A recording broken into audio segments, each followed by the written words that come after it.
Hi, and welcome to the Health Begins with Mom show. I am Dorit Palvanov, your host.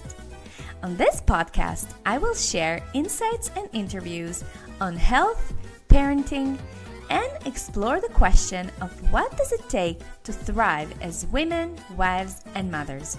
Now, let's get going with today's episode.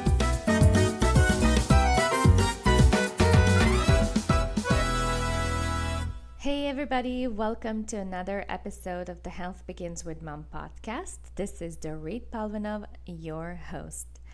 This episode of the Health Begins with Mom podcast is sponsored by my program, the Health Begins with Mom Mastery, which is finally open for enrollment. Now that kids are back to school and you are back to your normal routine, you may decide to start looking more closely at your own health and start finally prioritizing yourself. Summertime is awesome, it's fun and it's great, but man, oh man, all this barbecue, excessive drinking, eating more than you need can definitely weigh you down, quite literally. The Health Begins with Mom is a 6-month coaching program that is designed to help you thrive in your life as a woman, wife, and a mother. This program will crack you open and will challenge you to look within and target the deeply rooted beliefs that you have about yourself that keep you feeling stuck and not well in your life, and also at what you can do to heal yourself so that you don't pass on that same pattern of thinking or even physical issues and behaviors to your daughters if you're raising girls. So if you're struggling with emotional eating, menstrual pain, hormonal imbalances, skin issues, PCOS, migraines, depression, extreme mood swings, or just an overall feeling of fatigue, low energy, heaviness, and weight gain that affect how you are showing up in your life as a woman, wife, and a mother, then this program is for you. As an added bonus to the launch of this program, I will be teaching a masterclass on how to thrive with your feminine monthly current and how to eat in alignment with your female body. We'll talk about how to support your hormones and your fragile and sensitive hormones and also the nervous system, and also how to make all of this sustainable, easy, and attainable so it doesn't feel like extra work. I've designed this entire process especially for busy moms who don't have a lot of time to spend in the kitchen and frankly also don't even enjoy cooking. I will also be offering a special rate for the Health Begins with Mom Mastery for the people who join this masterclass live. So if this is something that you're interested in, please come and join live. The date for the masterclass is September the 12th at 1:30 p.m. Eastern Standard Time. And to join this masterclass, just head on over to my website, www.healthbeginswithmom.com/EP-71, and the link will be there for you at the show notes section. I would love to connect with you live and also answer any questions that you may have. All right, let's get on with today's episode. For those of you who are listening in real time, this is back to school week here in Canada. I know many of you started the school year already, so no matter where you are from in the world, congratulations. Kids are up. I love my kids so much, but honestly, staying home with them is harder than working. And I'm sure a lot of you will agree to this. When my kids are home, I feel like the kitchen is always open. I'm constantly washing and cutting and feeding someone. Although I cook more than usual during this time, the fridge is somehow always empty. The house is a mess. The laundry is piling up twice as fast. And overall, I just feel more tired than ever, mostly because I have to mediate and to be a referee between the three of them, which is so energetically depleting. If I don't plan the day, and lay out activities for them, they end up watching Netflix all day long, which is both unhealthy and frankly super annoying to me. I cannot stand when my kids are wasting their time. Don't get me wrong, I am in favor of boredom and free play, and I'm happy to say that thinking about this summer, I think our kids had a great time, but man, oh man, summer is hectic for us moms. So in honor of back to school, I thought I'd do an episode for you talking about how we can help manage our kids' stress and anxiety with our energy and our healing powers as mothers. You guys hear me say this all the time. I believe that as mothers, we are healers, and we can do so much to help our children respond better to any mental or emotional challenges they might experience, or even help their physical body in cases of dis-ease or illness. Always remember that we are not human beings having a spiritual experience. We are spirits having a human experience. This is true for us, and this is true for our children as well. They are spirits who are learning to navigate this world and make meaning of whatever they encounter. Now, this is not to say that we have the power to fix or mend them, because that would just be patronizing or judging our kids' life experiences. Instead, what we can do is help them to understand that emotions are normal and help them master their emotional health and also their physical health, mostly by modeling and your own example. So there are a few techniques that I use to help my girls to cope with fear, with stress, anxiety, or the unknown, which is inevitable and normal for every human being to go through. But I believe that the sooner our girls learn to master their emotions and understand that they can control their thoughts, which generate certain feelings, they'll struggle less with embarrassment, shame, or feeling like they are not good enough or feeling like they are not worthy of this human experience. There are many things that they cannot control, which I believe we have to teach them to live with and trust the process of life. However, most of us can control our thoughts. No, I'm going to correct that. All of us can control our thoughts. We can choose to think in a certain way, which is the first step in adulting.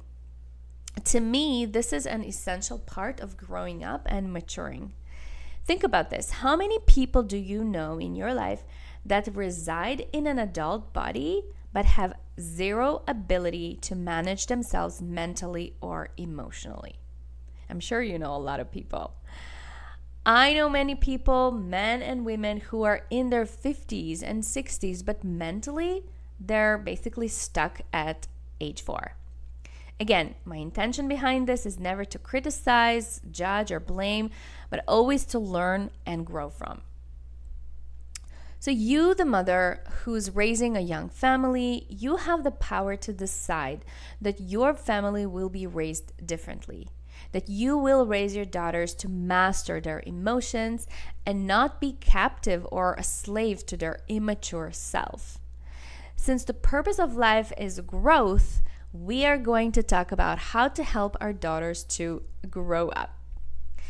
I want to share with you a few techniques that I use with my girls to help them in times of fear, insecurity.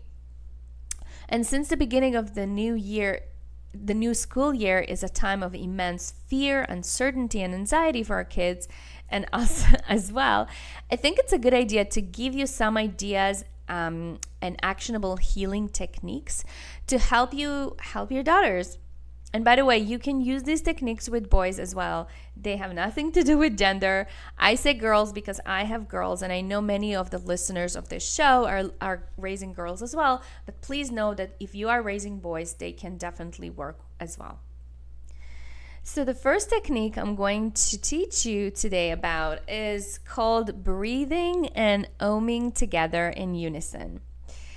And I use this with my girls all the time. I think the most out of all the techniques that I'm going to share with you today. And basically what it is, it's exactly what it says. Both mother and child are breathing together in the same rhythm. The leading breath is yours. And you basically hold your child close to your body and you put your hand on their heart, and you tell her to breathe with you. Do this for a few minutes and you will see how both of you are feeling like one. It is quite amazing, and you will be also surprised at how well your daughter will respond. And I find that the younger they are, the easier it is.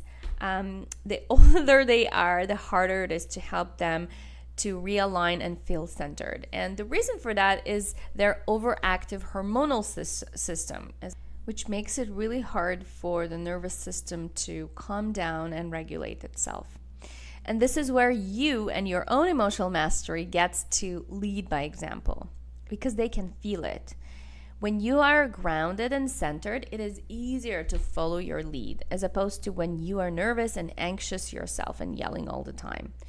Sometimes I also add the sound of Om to this breath as we breathe.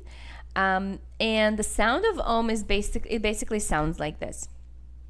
So you're going to take a deep inhale, and then you're just going to say Om, and you're going to follow that. The entire exhale is going to be one big Om. So it's going to sound like this.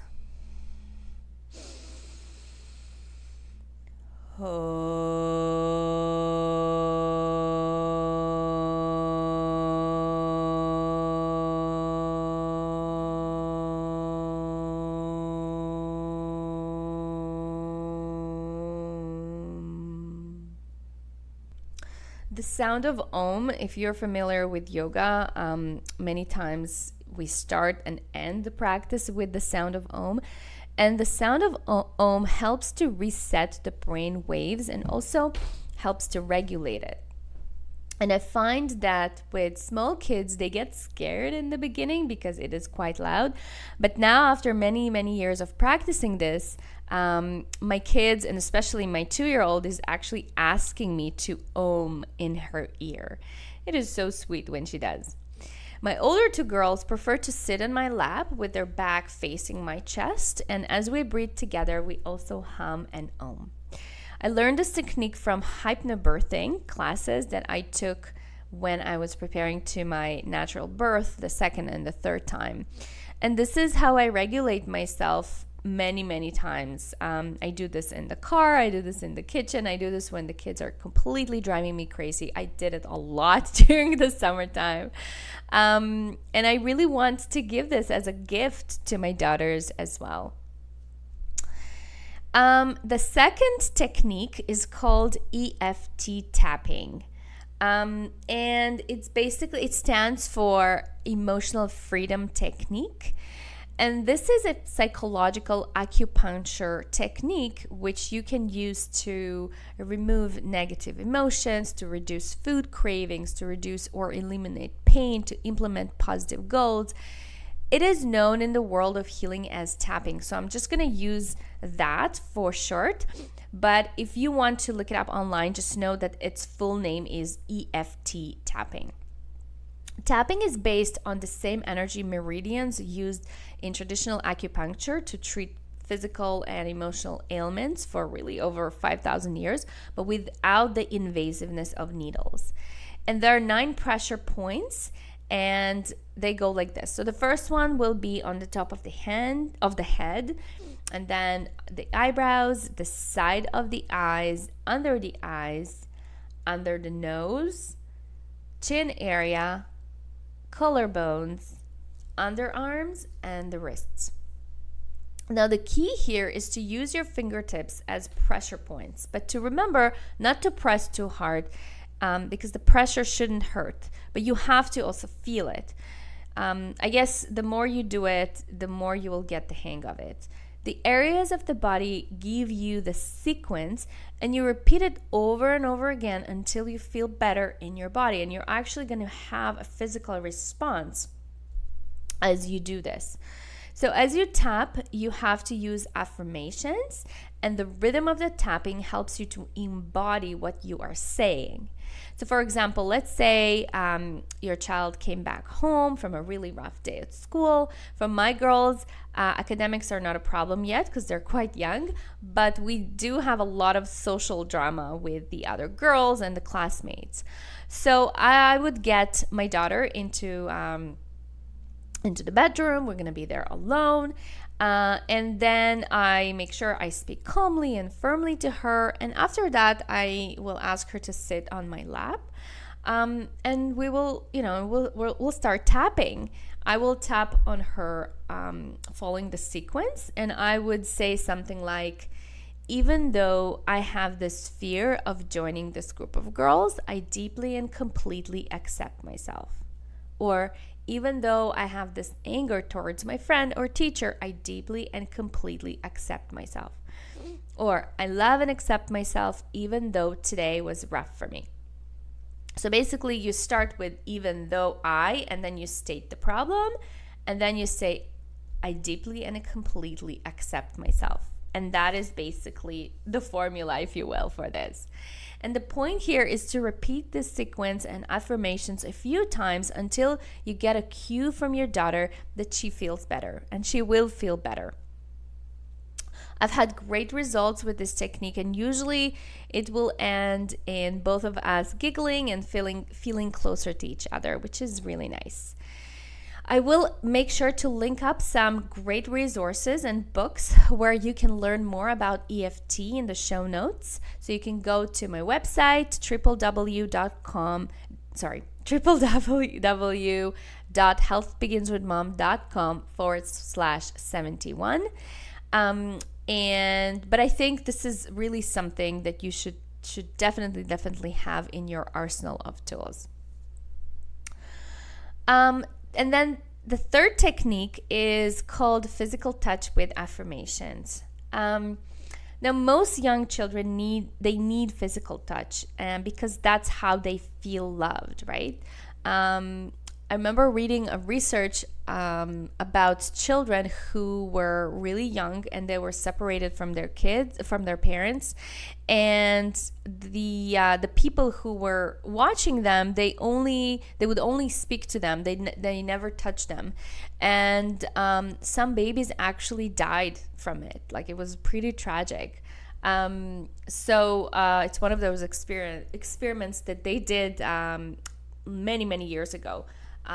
But it's quite tragic to see how children react and respond to physical touch. Something very special happens when two bodies are close to each other, and there is a lot of healing that we can pass on to each other when we are in close proximity. And this is especially true for children, because as their mothers, this sixth sense that we all have helps us to feel them and read and interpret their energy. So I know, for example, for me, it happens so many times that without even saying anything, I already know that something is off with my girls. It can be the way their eyes look, or maybe even the way their lips seem that day. Like, I can pick up on those energetic misalignments that happen in my kid's body. And I'm sure you maybe also sensed from even one look, or maybe the feel of their skin, of your kid's skin, if they're getting sick or not. Like, it's truly magical, this maternal intuition or instinct. It is sacred, and I wish more people refer to it as such. But unfortunately, in most cases, this is ignored and not given much regard, which is too bad. Just because something cannot be proven doesn't mean that it's not there. Anyways, I use this technique mostly when I feel like my girls are struggling with fear or resentment of some sort. It can be over things like fear of the dark, extreme pickiness with food, which originates from fear, nightmares, going to birthday party of a new friend who they don't know yet, starting a new school year, inviting a friend for a play date but being scared of making the first move, etc., etc. This technique I also use after a shower because I find that water, especially warm water, has a cleansing and calming power, which is, by the way, why I insist my kids have a shower daily. It is not so much for the cleanliness, but more for the energetic reset that they get from it, which helps them to fall asleep faster and sleep better. So we bathe or shower, and then I lay them on my bed. I do it on my bed because I find that there is a very special effect that happens for kids on their parents' bed. And I remember as a child myself, I also loved sleeping and cuddling with my parents on their bed. Anyway, so I lay them on my bed over a towel. I dim the lights. I put on soothing music. And then I warm up a handful of coconut oil in my hands, or you can use any kind of massage oil that you have, and I begin rubbing it on their skin. First, I make sure to lay my daughter on her back, and I begin at the top of her body, and I go down, and then I ask her to turn around, and I do the same for the back of her body. And while massaging her, I also ask her to close her eyes, to breathe deeply in through the nose and then out through the nose as well. And I tell her that she should hear an ocean wave in her throat. And then what I ask her is to repeat after me really nice and soothing affirmations. So I would say things like, so as I massage her, I would say, I am whole. And then she repeats it after me. And then I say, I am complete. I am loved. I am a child of God. I love myself. I love my family. I am love. I am grateful for my life. I am grateful for my mommy. I am grateful for my daddy. I am grateful for my siblings. I am grateful for my family. And so on and so forth. I recommend you to use affirmations that are relevant to their current lives. So this is almost like brainwashing their heads with love and positivity. And I think what happens is because they repeat these affirmations, they end up believing them. And also because you're massaging them while you are affirming them, they're also the process of embodiment happens as well. And so what happens is that if they act in a way that is against what they just recited themselves, their higher self will send them a feeling of dissonance and disconnection. So I think it is useful to use this technique often to help them embody these affirmations more and more. In episode 60, I talked about the importance of using I am statements very, very carefully, because each time we say I am blank, we are creating our reality and more of who we want to be. So use these statements wisely in your own life and with your own kids. And if you have no idea what I'm talking about, please go back to episode number 60 and listen. And that's it. This is how we can use the power of intention and deliberate action to heal our children and help them be more of who they are, and not to get lost in the nonsense of this materialistic world that lures them to believe that they are not good enough, that they don't have enough, and that they are somehow flawed and need fixing. Use these techniques while they're still young and receptive to spirituality and woo-woo-ness, as unfortunately this, the ability to tune in to you and to what you want will wear off as they grow older. The more you use your own healing powers, the less time, energy, and money you will spend later on fixing and repairing childhood-related ruptures that occurred for them through therapy, counseling, etc. Don't get me wrong, I'm not saying that they don't work. Of course they do, and I'm a huge advocate of therapy. However, I like to take the preventative approach and do what I can ahead of time to help my family thrive, and I hope that you will too.